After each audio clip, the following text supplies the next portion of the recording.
Pessoal, vamos lá, boa tarde. Hoje nós vamos trabalhar mais alguns indicadores sobre expectativa de vida. Que indicadores são esses? São alguns indicadores que vão mostrar para nós como que está a população, como que ela está distribuída e qual é a expectativa de vida.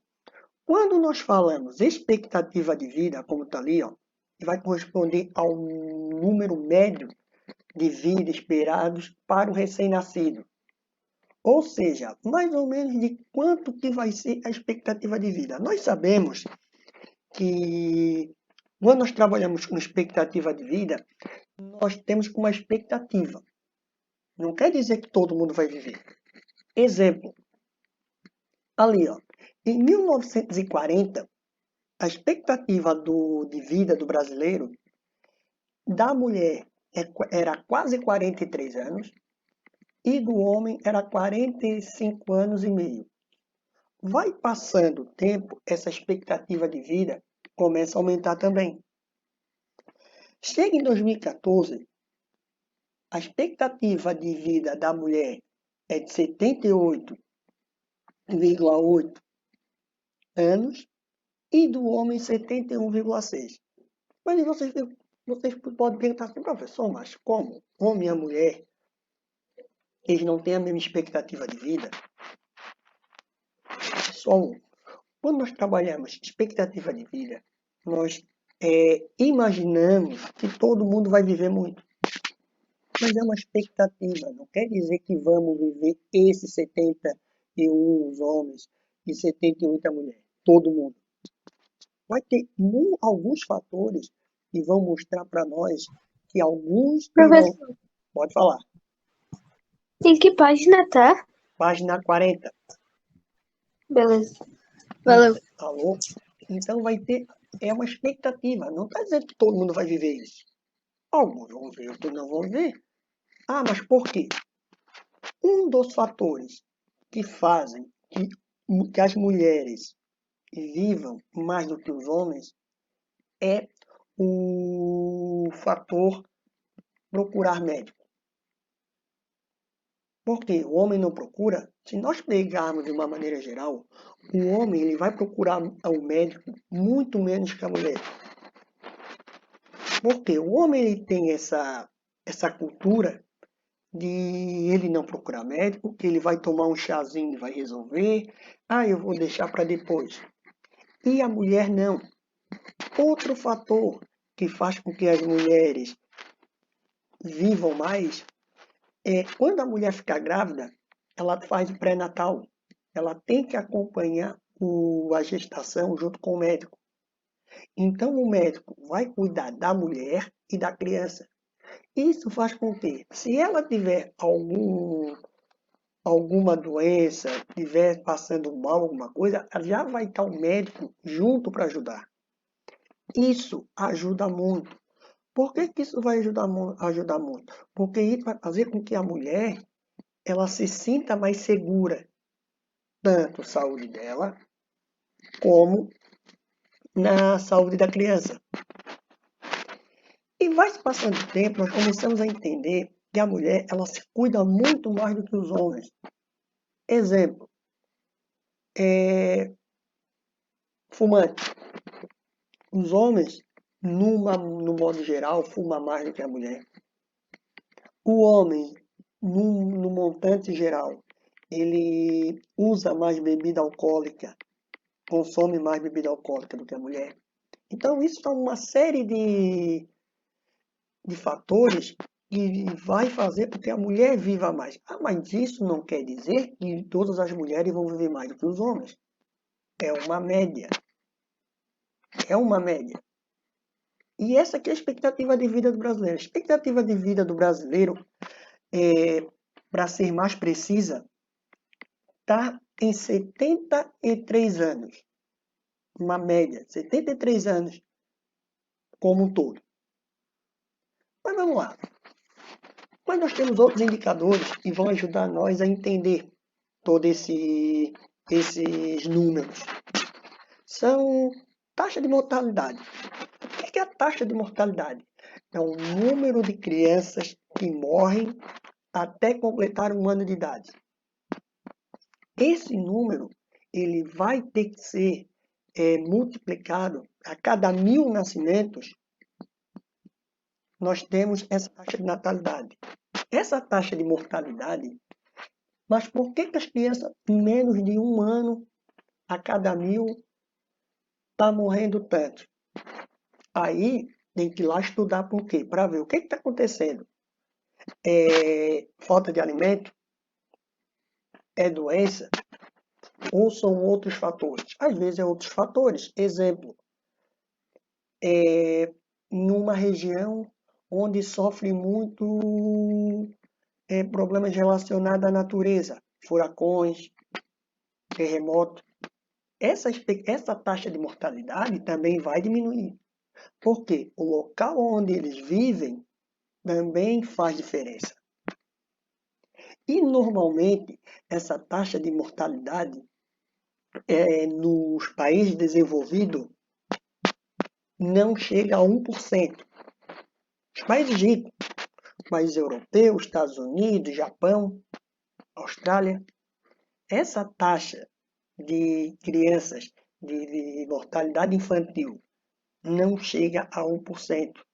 É muito baixo, é 0, alguma coisa. No Brasil, essa taxa está em 13,82. É uma taxa alta ainda.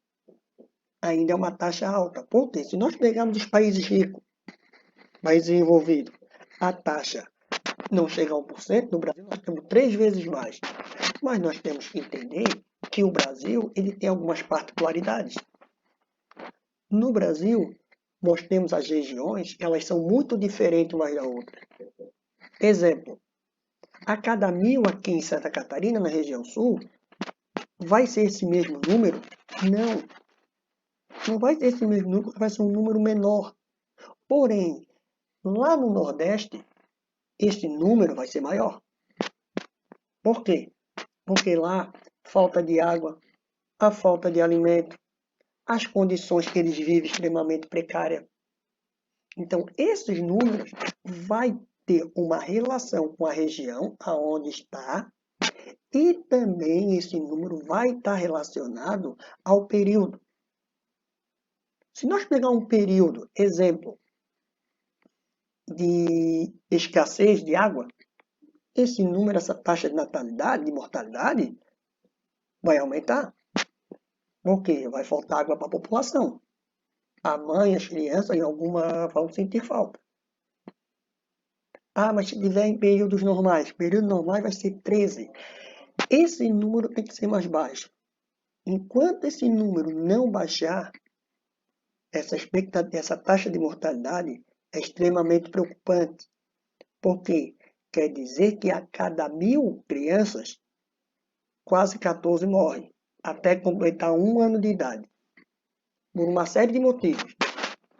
Aí tem que se estudar quais serão esses motivos. Aí aqui, nós temos a taxa de natalidade. Opa, é o número de crianças que estão nascendo. Quando nós chamamos de taxa de natalidade, até a cada 1.000, em 2000, a cada 1.000, 20% nascia vivo. Opa! Esse número começa a baixar. Por que esse número começa a baixar? Porque nós estamos começando a cuidar melhor. Nós estamos começando a cuidar melhor do quê? Das crianças. E não só das crianças, das mães. Porque até 1 ano, praticamente, a criança ela é muito ligada à mãe. Então, todos os fatores que tiver relacionado à mãe, isso é muito importante. Por quê? Porque a mãe vai estar ligada à criança. E lembrando que essa taxa de natalidade, ela começa a ter uma mudança na sociedade quando a mulher começa a trabalhar. Quando a mulher começa a trabalhar, nós vamos ver essa taxa de natalidade ela começa a baixar também. Por quê? Até os anos 80, o Brasil era rural. O Brasil rural, as pessoas no campo tinham mais filhos. Por quê? Para ajudar na propriedade. Isso fazia com que as famílias tinham muitos filhos. Começa a passar o tempo e as pessoas começam a sair do campo e vêm para a cidade, as pessoas, as mulheres, as famílias não têm tantos filhos. Aí passa por aqui pela taxa de natalidade. Por quê? É só nós vermos. Se vocês pegarem os avós de vocês, os pais de vocês vão ver que as famílias eram muito maiores. Hoje em dia as famílias estão menores. Por que as famílias estão menores? Porque vêm para a cidade, estão na cidade e não vai ter espaço para todo mundo. Não tem por que ter aquela família grande, 8, 9 irmãos. Nós estamos na cidade. Um exemplo clássico que eu sempre falo sobre isso, sabe qual é? O apartamento. A casa. Se vocês vissem as casas das pessoas da década de 80, as casas eram umas casas grandonas com 4, 5 quartos. Esse era mais ou menos a casa. Na década de 90, as casas eram grandes, mas não tinha tantos quartos. 3, 4 quartos. Chega nos anos 2000 em diante, as casas começam a ficar menores. Por que as casas começam a ficar menores? Por quê? Porque as famílias estão tendo menos filhos. A mulher começa a trabalhar fora, não vai ter tempo para ter tantas crianças, ter tantos filhos. Então, no mercado de trabalho, isso é muito interessante. Outro fator também que vai ajudar é que o Brasil começou a passar por esse processo de urbanização. E isso vai levar a essa diferençazinha aqui, ó.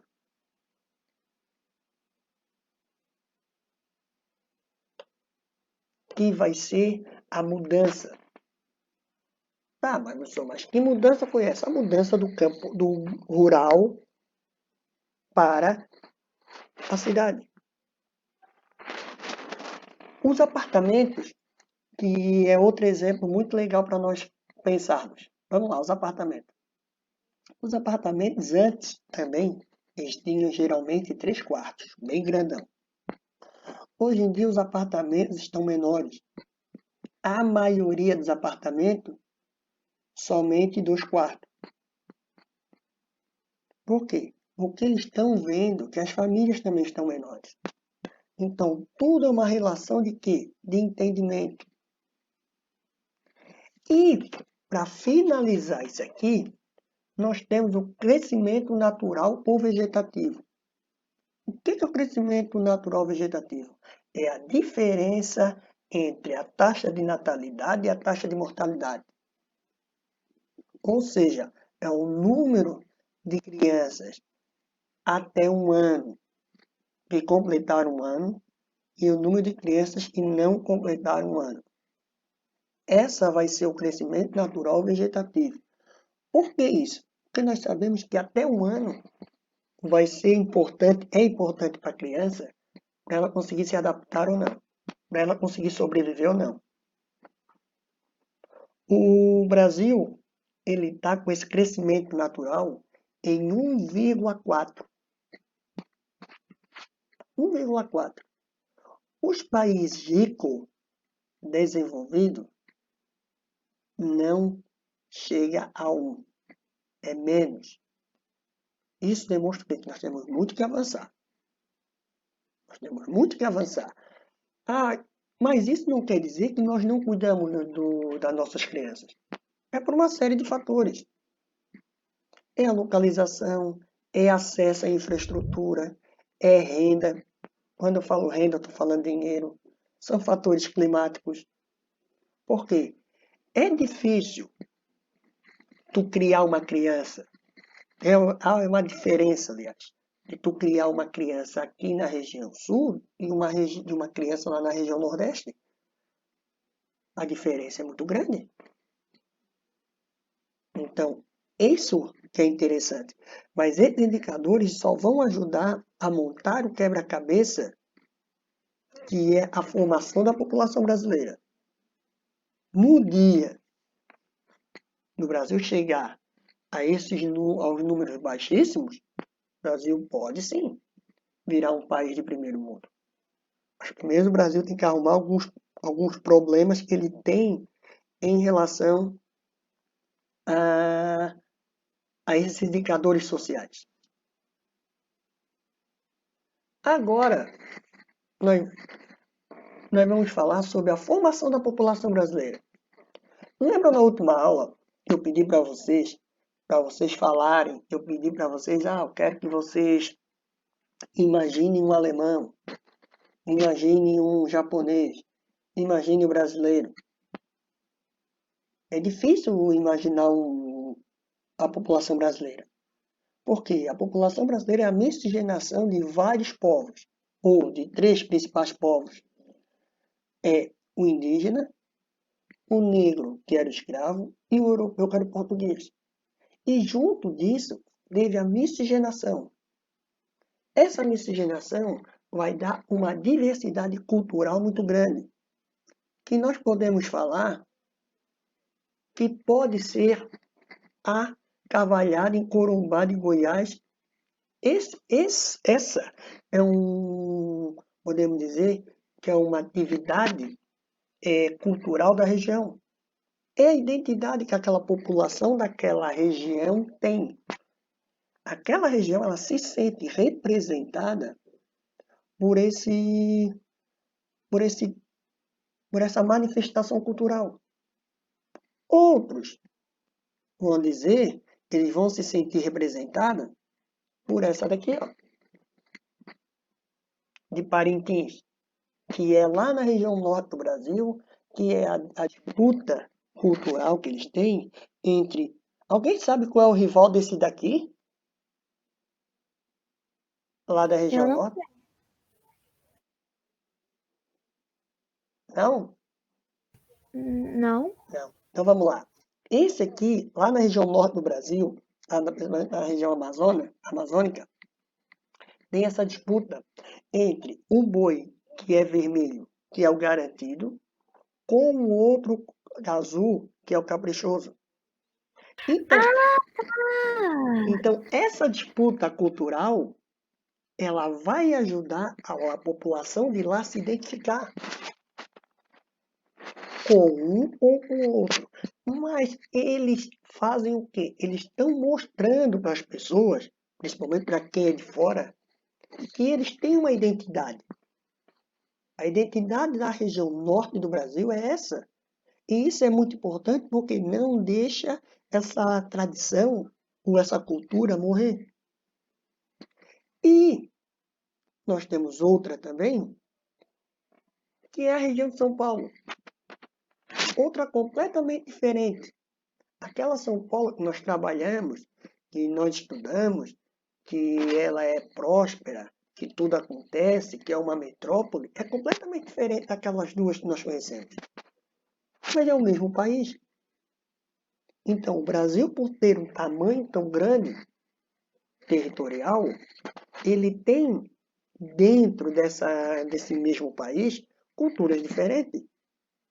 Aí, quando os estrangeiros chegam no Brasil e vê essa diversidade cultural, eles não acreditam. Eles ficam impressionados, porque como que um país igual ao Brasil tem tanta diversidade cultural? Essa diversidade cultural aí vai passar por essa partezinha aqui, ó. Migrações internas e migrações internacionais. Migração é o deslocamento populacional entre diferentes localidades. Vai para um lugar para o outro. Migrações internas ocorrem dentro de um país. O catarinense vai para São Paulo, o gaúcho vai para o Nordeste. Um exemplo que eu sempre gosto de dar o vendedor de rede. O vendedor de rede, vocês não vê ele no inverno aqui. Por quê? De quê? De rede. Vendedor de rede. Ô, professor, Porque ele é lá do Nordeste e ele sai do Nordeste lá do verão para vir trabalhar aqui e depois ele volta. Esse é um exemplo clássico dentro do próprio país e ele consegue ir para um lado e para o outro. E nós temos as migrações internacionais que ocorrem de um país para o outro. Aí aqui nós temos um desenhozinho bem didático que o japonês, quando vem para o Brasil, quando ele sai lá do Japão, ele é um imigrante. Mas quando ele chega no Brasil, ele é um imigrante. E é uma característica que ajudou muito o Brasil. Por quê, professor? Ajudou muito o Brasil. O Brasil, em um período histórico, ele começou a atrair outros povos para ajudar a se desenvolver, que foi os chamados imigrantes. O Brasil ele teve 6 grupos principais, podemos dizer assim, de imigrantes que ajudaram ele nesse processo de formação. Primeiro, os portugueses, são os colonizadores. Eles chegam praticamente em 1500, depois eles começam a chegar em maior número.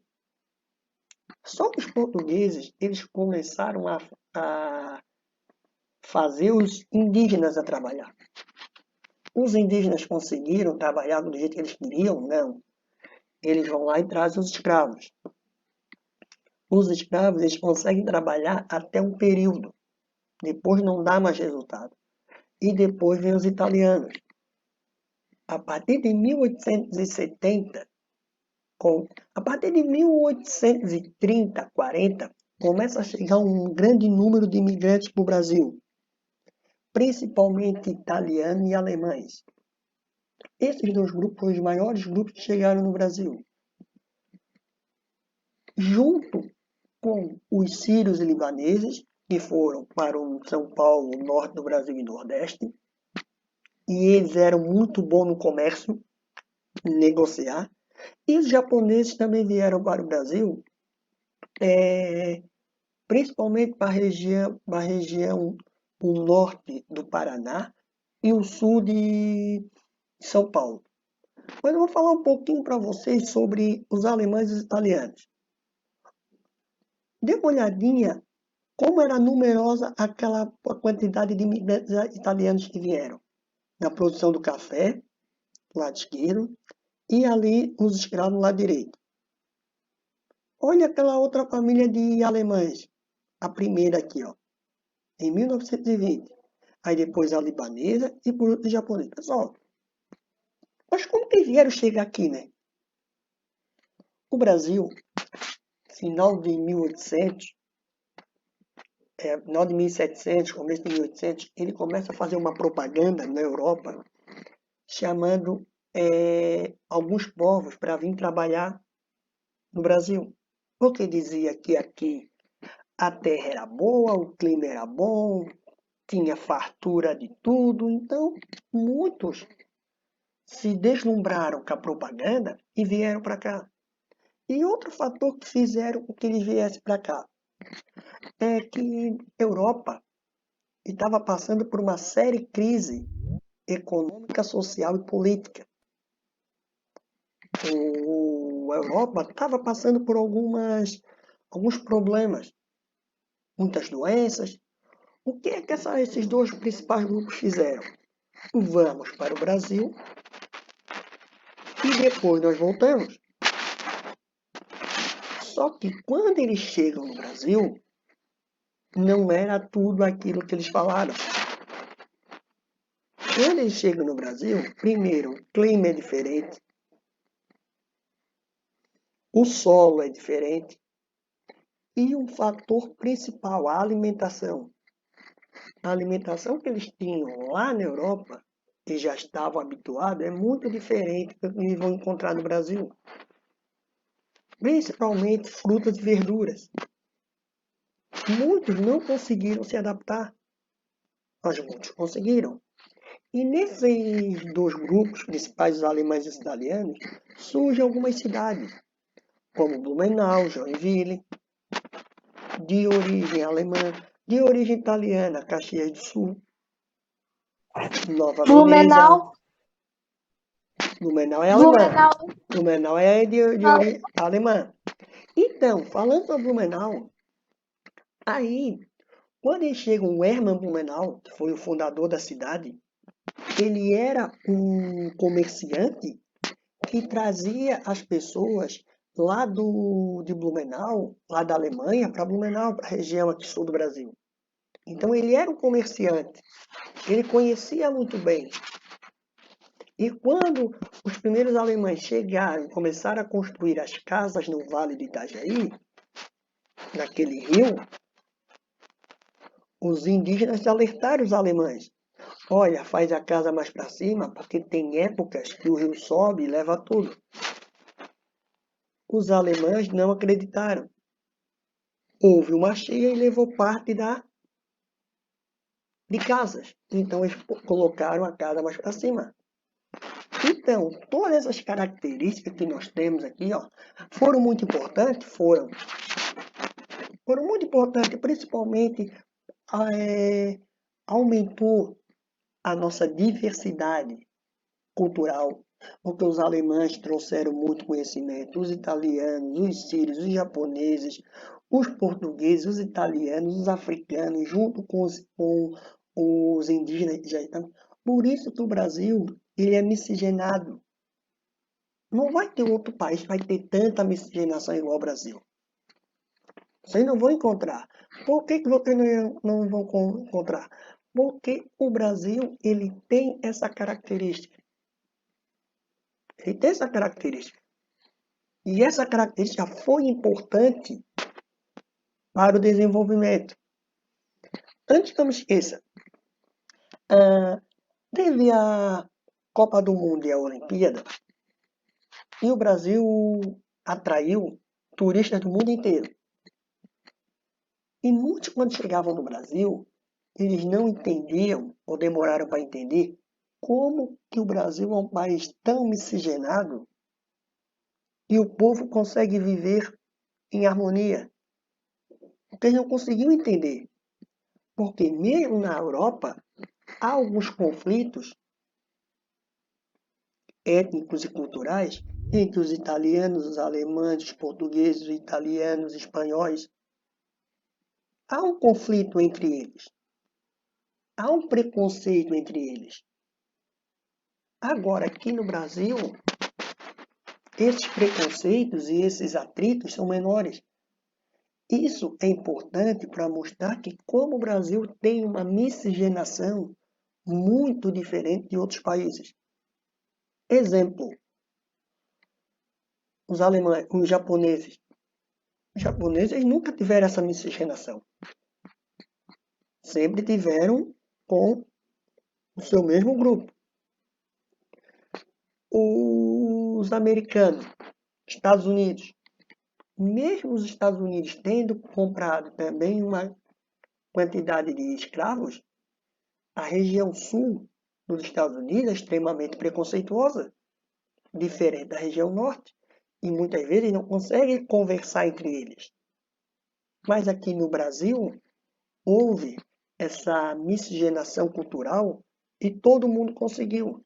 Então, quer dizer que aqui nós tivemos a oportunidade de pegar todos esses povos e ajudar para o crescimento cultural do país. Isso que é importante. Por que isso é importante? Para entender como que o Brasil ele conseguiu sair de um país onde ele era uma colônia ligada estreitamente a Portugal e sai muito mais fortalecido assim que acaba essa exploração de Portugal. E para fechar a aula de hoje, nós temos aqui ó, Uma das últimas características da população brasileira. E aqui nós temos o crescimento populacional e a estrutura etária, que vai mostrar para nós que no Brasil nós temos mais mulheres do que homens. Se nós pegarmos aqui, ó, essa ideia, nós vamos ver isso. Outra coisa, em 1980, a estrutura etária do Brasil, ela era uma pirâmide. Quando um país tem essa estrutura igual uma pirâmide, quer dizer que é um país que não está bem desenvolvido. Porque tem mais crianças, mais jovens do que adultos e idosos. A do lado, a de 2010, já modificou. Porque a criança, parte de baixo ali, está mais juntinha e ele está mais gordinho no meio. Esse mais gordinho no meio significa que a população está ficando adulta mais rápido. E os idosos continuam ali. Outra coisa, de 1980, era só 80 anos ou mais. Era pouquinho. Ali já dá para ver que tem de 80 a 84 anos, já tem de 85 a 89 e já tem uma pequena parcela mais de 90 anos. E falando disso, o país que mais tem idosos no mundo é o Japão. O Japão, ele é o país que mais tem idosos no mundo e ele cuida muito bem dos seus idosos. Porque, para eles, o idoso ele já trabalhou a vida inteira e ajudou a construir o país. Então, nada melhor do que cuidar do idoso. Coisas que nós temos que começar a rever alguns conceitos no Brasil em cuidar melhor do idoso. Coisas que muitas vezes nós não cuidamos. E eles foram importantes no processo de desenvolvimento do país.